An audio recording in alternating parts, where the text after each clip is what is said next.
বিএনপির প্রতিষ্ঠাতা ও শহীদ রাষ্ট্রপতি জিয়াউর রহমানের ৪৫তম শাহাদাত বার্ষিক উপলক্ষে আগামী ২৫ মে থেকে ১ জুন পর্যন্ত সপ্তাহব্যাপী কর্মসূচি গ্রহণ করেছে বিএনপি।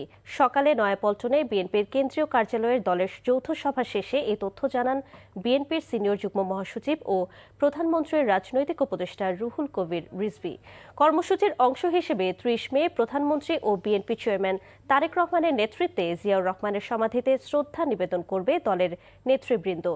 এছাড়া ৩১ মে ইঞ্জিনিয়ার্স ইনস্টিটিউশনে আলোচনা সভার আয়োজন করা হয়েছে। এ সময় জনদুর্ভোগ তৈরি করে এমন কোনো কর্মসূচি গ্রহণ না করতে নেতাকর্মীদের নির্দেশ দেন রুহুল কবির রিজভী।